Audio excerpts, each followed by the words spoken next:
बोधिसत्व भारत रत्न बाबा साहब डॉक्टर भीमराव अंबेडकर जी की पावन जयंती कार्यक्रम से संबंधित आज की इस महत्वपूर्ण कार्यशाला में भारतीय जनता पार्टी के प्रदेश के हमारे अध्यक्ष चौधरी भूपेंद्र सिंह जी, उत्तर प्रदेश सरकार में मंत्रिमंडल के मेरे सहयोगी उप मुख्यमंत्री श्री ब्रजेश पाठक जी, समाज कल्याण विभाग के मंत्री श्री असीम अरुण जी, अनुसूचित जाति आयोग के राष्ट्रीय अध्यक्ष माननीय श्री लाल सिंह आर्य जी, भारतीय जनता पार्टी के प्रदेश के संगठन महामंत्री माननीय श्री धर्मपाल जी, भारतीय जनता पार्टी के पूर्व प्रदेश अध्यक्ष डॉक्टर रमापति राम त्रिपाठी जी, पूर्व केंद्रीय मंत्री और पूर्व प्रदेश अध्यक्ष डॉक्टर महेंद्र नाथ पांडे जी, प्रदेश अध्यक्ष अनुसूचित जाति मोर्चा श्री रामचंद्र कनौजिया जी, राष्ट्रीय उपाध्यक्ष युवा मोर्चा श्री विनोद प्रकाश जी, इस कार्यक्रम के जो संयोजक हैं प्रदेश महामंत्री श्री राम प्रताप सिंह जी, भारतीय जनता पार्टी प्रदेश की इस विशेष कार्यशाला में उपस्थित प्रदेश सरकार में मंत्रिमंडल के मेरे सहयोगीगण, माननीय सांसदगण, विधायकगण, जिलाध्यक्षगण और विभिन्न मोर्चा प्रकोष्ठों से जुड़े हुए पदाधिकारी और उपस्थित बहनों और भाइयों,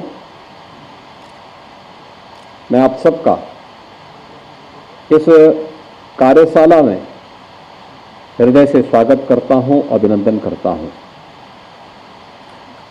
बाबा साहब की जयंती की एक दिन पहले आयोजित कार्यशाला अगले 12 दिन की 10-11 दिन की कार्य योजना को लेकर के भारतीय जनता पार्टी पूरे देश के अंदर एक विस्तृत कार्य योजना को लेकर के चल रही है। कार्यक्रम का उद्देश्य बहुत स्पष्ट है। पिछले 10 वर्ष में प्रधानमंत्री मोदी जी के नेतृत्व में भारतीय जनता पार्टी की केंद्र सरकार ने और विभिन्न राज्यों की भारतीय जनता पार्टी की सरकारों ने दलितों के लिए, वंचितों के लिए, पिछड़ों के लिए, महिलाओं के लिए कौन से कार्य किए हैं और उनकी उपलब्धि और रिजल्ट क्या है, और कौन से ऐसे कारक थे जो बाबा साहब भीमराव अंबेडकर के उस सपने को साकार करने में बाधक थे। क्योंकि जब हम सही तथ्य जनता जनार्दन के सामने रखेंगे ही नहीं तो स्वाभाविक रूप से जो लोग अब तक गुमराह करके अपनी राजनीतिक उल्लू सीधा करते रहे हैं, वे लोग इसी प्रकार से गुमराह करके देश के अंदर अव्यवस्था पैदा करके उन दलितों का, वंचितों का शोषण करते रहेंगे और राजनीतिक सीढ़ियों पर चढ़ करके सत्ता की ऊंची दुकानों के पकवानों का स्वाद लेकर के दलितों को, गरीबों को, वंचितों को उनके अधिकारों से ऐसे ही वंचित करते रहेंगे। और इसलिए एक विस्तृत कार्य योजना के साथ भारतीय जनता पार्टी प्रदेश की कार्यशाला आज यहां पे आयोजित हो रही है। यद्यपि ये कार्यशाला 3 दिन पहले होनी थी, लेकिन गांव-गांव संपर्क के कार्यक्रम के कारण ये आज हुई है। आज का मुख्य कार्यक्रम बाबा साहब भीमराव अंबेडकर की जहां कहीं भी प्रतिमा है उनके नाम पे जहां कहीं भी पार्क हैं, आज भारतीय जनता पार्टी के कार्यकर्ता, जनप्रतिनिधि और सरकार के अधिकारीगण वहां पे स्वच्छता के एक विशेष कार्यक्रम के साथ जुड़ रहे हैं और उन्हें सम्मानित करके उन कार्यक्रमों को आगे बढ़ाने का काम कर रहे हैं। और कल के लिए जैसे 2020 में केंद्र सरकार ने राजकीय अवकाश घोषित करते हुए प्रत्येक केंद्रीय कार्यालयों में यह व्यवस्था सुनिश्चित की थी कि बाबा साहब भीमराव अंबेडकर से जुड़े हुए उन मूल्यों पर, उन आदर्शों पर न केवल चर्चा की जाए बल्कि बाबा साहब भीमराव अंबेडकर के प्रति अपनी श्रद्धांजलि को व्यक्त करने के विशेष आयोजन भी किए जाएं। और वैसे ही प्रदेश सरकार ने भी कल एक सार्वजनिक अवकाश के साथ साथ बाबा साहब भीमराव अंबेडकर की प्रतिमा और पार्कों में पुष्पांजलि कार्यक्रम के साथ साथ चर्चा परिचर्चा करके इन मूल्यों को, इन आदर्शों को आगे बढ़ाने के लिए एक विशेष अभियान प्रारंभ किया है। और उसी तर्ज पर आज इस कार्यशाला के साथ हम सब जुड़ने का कार्य कर रहे हैं। इसमें कोई संदेह नहीं कि पिछले 10 वर्ष में प्रधानमंत्री मोदी जी के नेतृत्व में बिना भेदभाव के शासन की योजना का लाभ हर वंचित को, हर दलित को, हर गरीब को, हर महिला को, हर अन्नदाता किसान को पहुंचाने का काम यह भारतीय जनता पार्टी की सरकारों ने किया है। लेकिन हमारी समस्या क्या है कि हम उस बात को बार बार दोहरा नहीं पाते।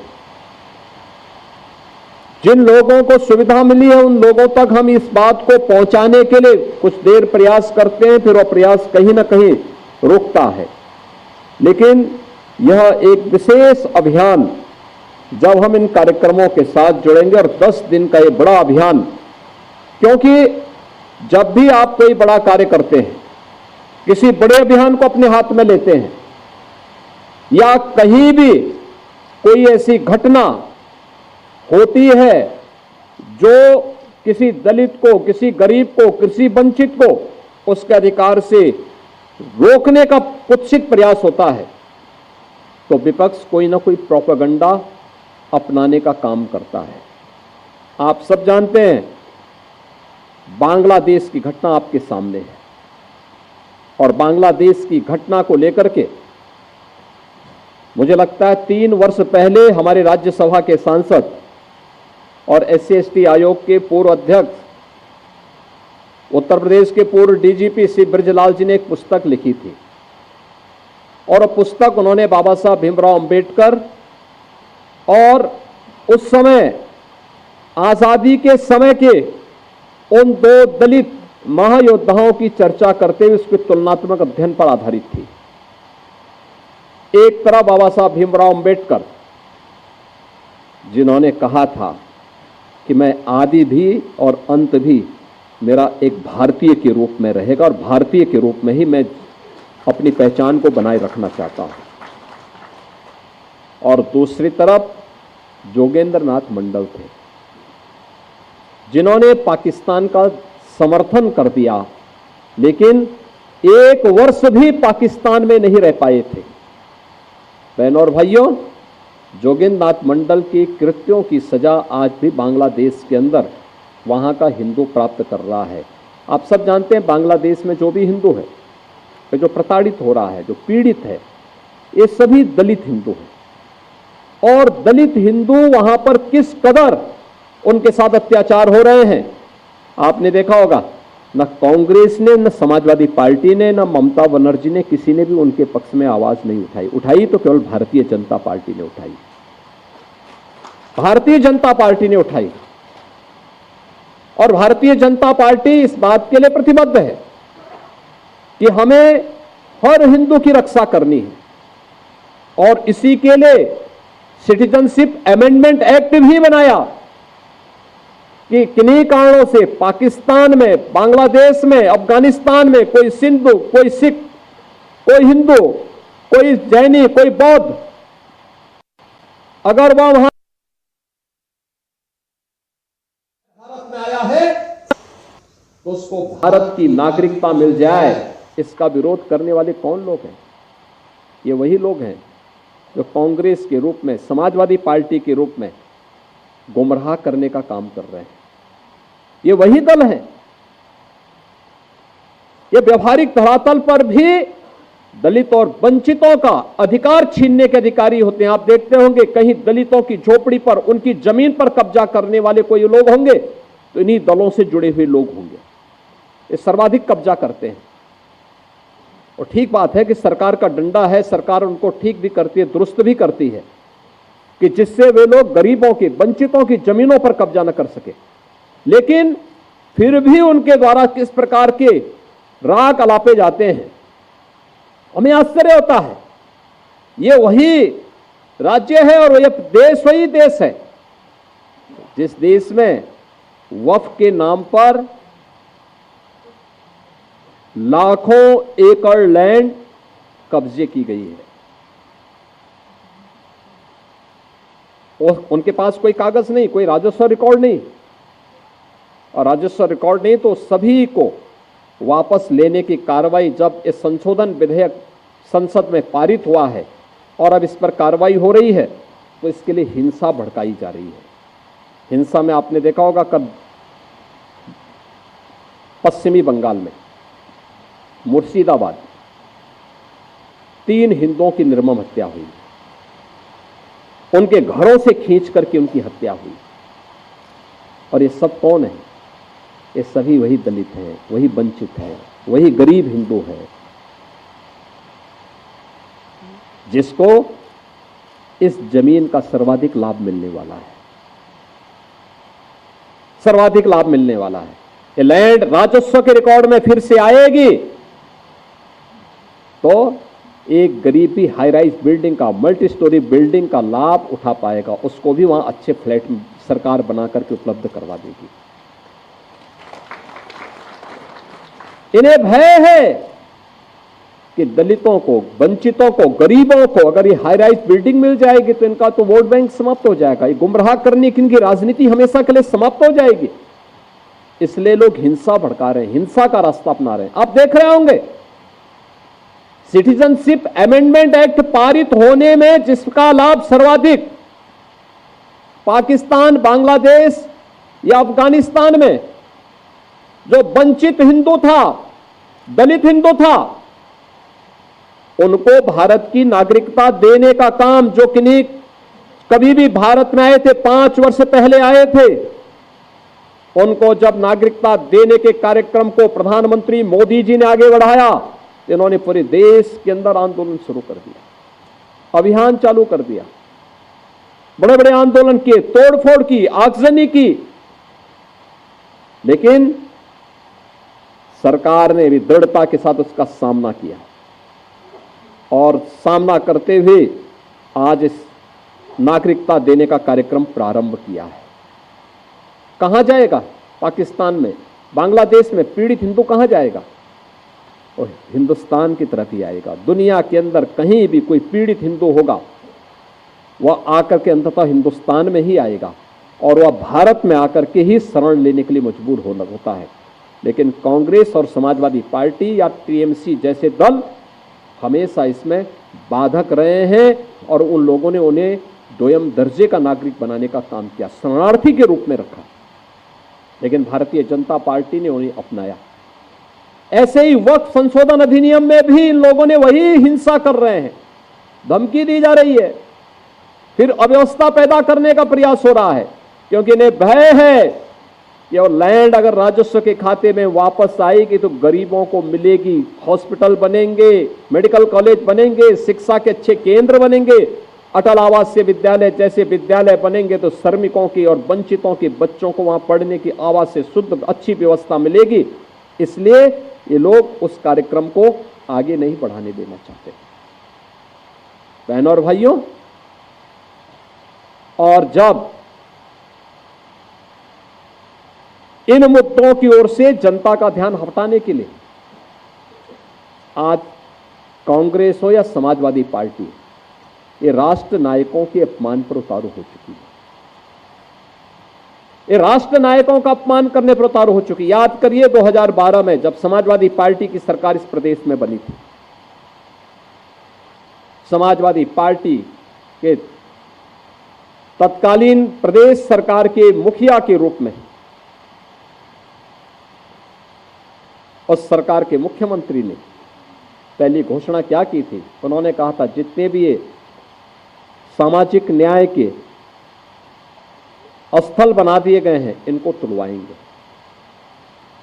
और उस समय उन्होंने कहा था कि इनमें हम मैरिज हॉल खुलवाएंगे। आप देख रहे हैं ना, ये मानसिकता इनकी थी। उन्होंने किया भी।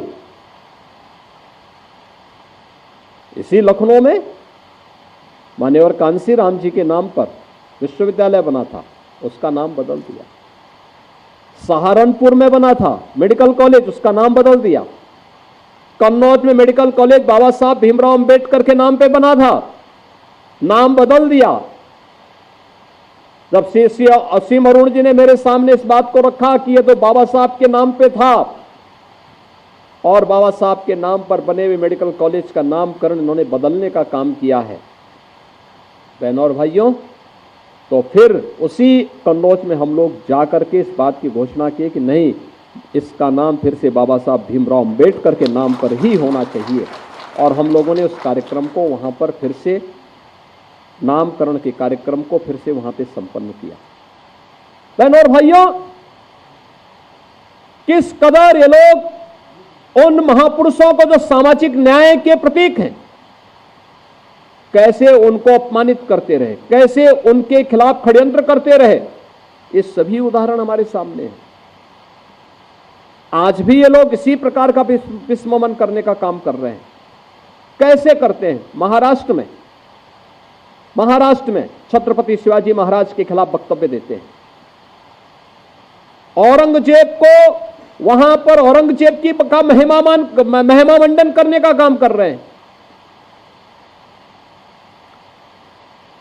आपको याद होगा 3 वर्ष पहले जब हम लोग प्रदेश के अंदर रन फॉर यूनिटी के रूप में लौह पुरुष सरदार वल्लभ भाई पटेल के जन्मदिन के कार्यक्रम के साथ जुटे हुए थे, तो समाजवादी पार्टी उस दिन भारत के तोड़क जिन्ना का महिमा मंडन समाजवादी पार्टी के मुखिया कर रहे थे।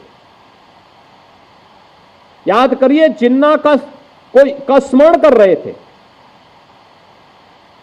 और जब भारत के अंदर भारत के किसी महापुरुष को सम्मान देने की बात आती है तो ये लोग कोई ना कोई ऐसा प्रोपोगंडा अपनाएंगे जिससे समाज को आपस में बांटने का काम किया जा सके। चाहे वह छत्रपति शिवाजी महाराज का अपमान हो, चाहे वह लौह पुरुष सरदार वल्लभ भाई पटेल का अपमान हो, और चाहे वह महाराणा प्रताप और महाराणा सांगा का अपमान या बाबा साहब भीमराव अंबेडकर का अपमान, ये उसी श्रृंखला का हिस्सा है जो कांग्रेस और समाजवादी पार्टी का डीएनए अब तक करता रहा है। ये लगातार इस षड्यंत्र के हिस्से रहे हैं। लेकिन जब चुनाव आता है तो चुनाव के समय ये लोग कोई एक फर्जी पुस्तिका हाथ में रख करके बाहर ही प्रिंट करवा करके, भारत का संविधान उसमें प्रिंट करवा करके, और फिर जगह जगह जाकर के जनता के सामने किस तरीके से एक मायाजाल फैलाने का काम करते हैं, आपने गत लोकसभा चुनाव में देखा होगा। किस किस प्रकार के वक्तव्य इन्होंने दिए, कैसे कैसी बातें इन्होंने उस समय कही, ये किसी से छुपा हुआ नहीं है।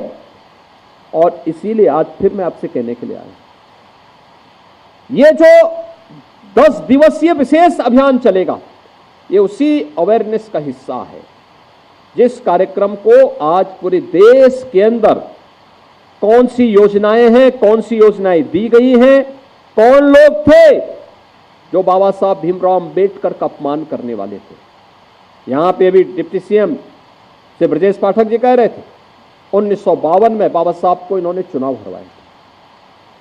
बाबा साहब की जो संसदीय सीट थी उसके एक बड़े भाग को, जहां से वे चुनाव जीत सकते थे, हिंदू बाहुल्य क्षेत्र था, उसको काट करके पाकिस्तान की तरफ भेजने का, पाकिस्तान को दे दिया गया।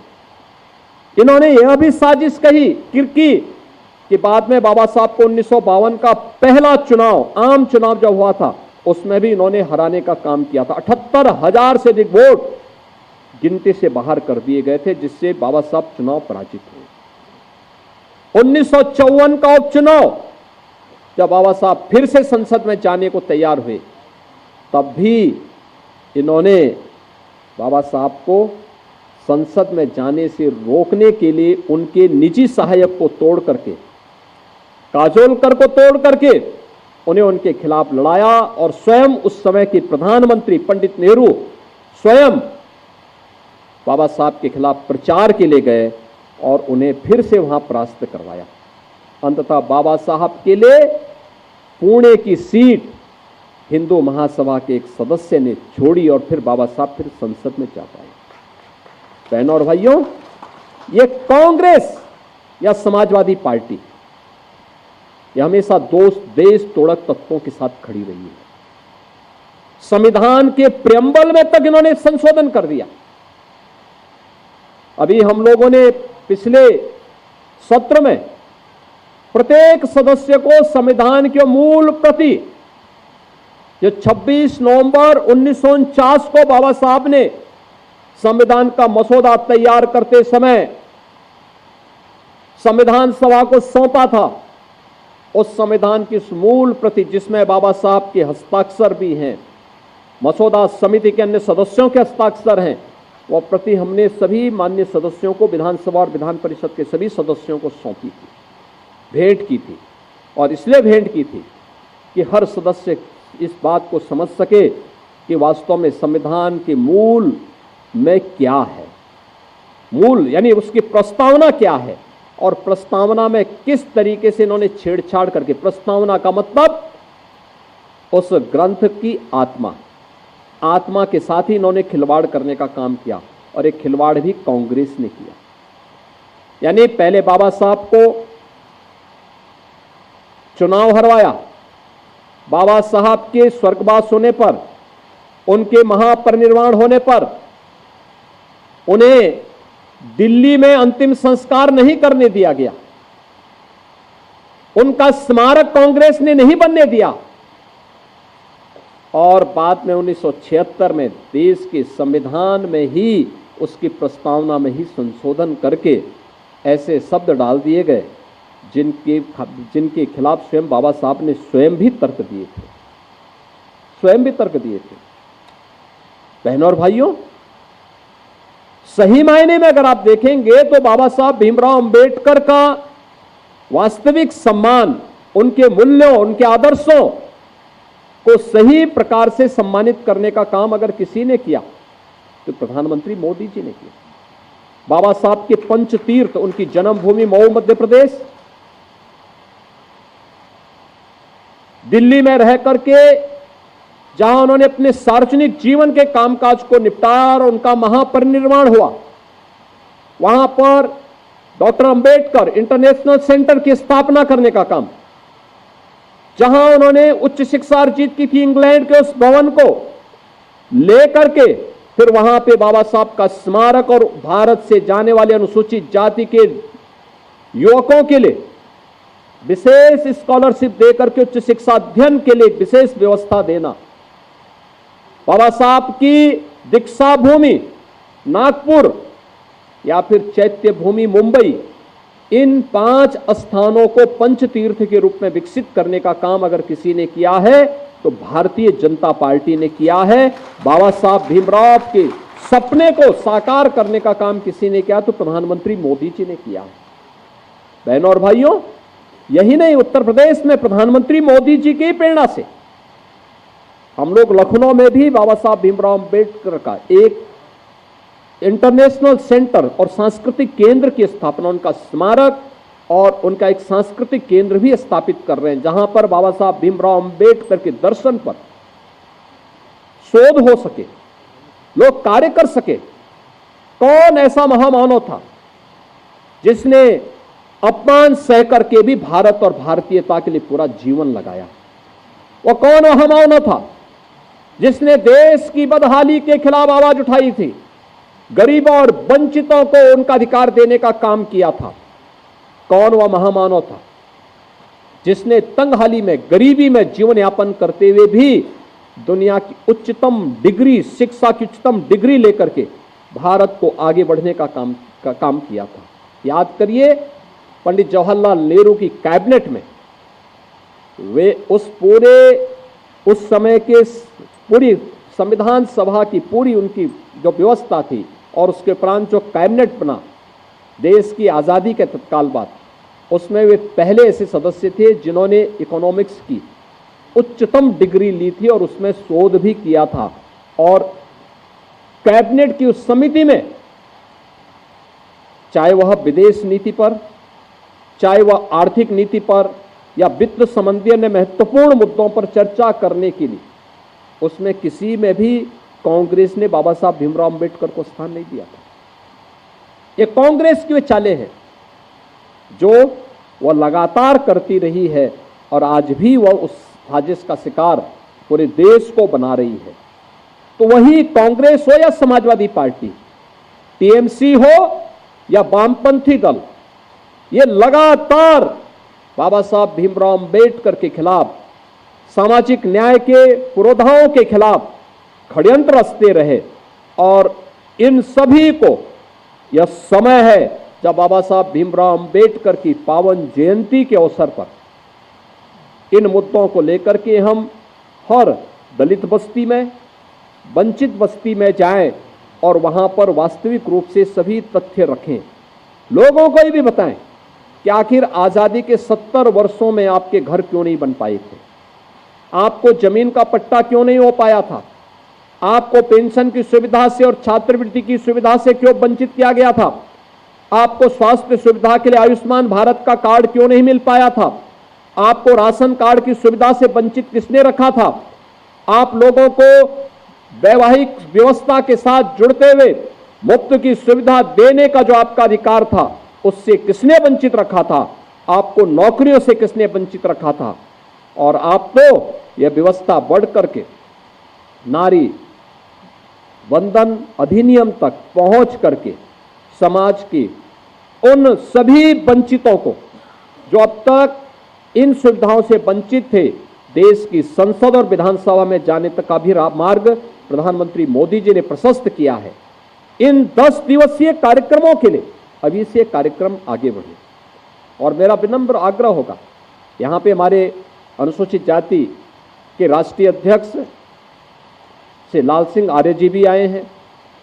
यहाँ पर संगठन ने पूरे दिन भर की कार्यशाला रखी, लेकिन कार्यशाला ससमय संपन्न होकर के आप सभी अपने अपने जनपदों में जाकर के उन कार्यक्रमों का हिस्सा जरूर बने जो बाबा साहब भीमराव अंबेडकर की जयंती के अवसर पर कल आयोजित होने वाले हैं।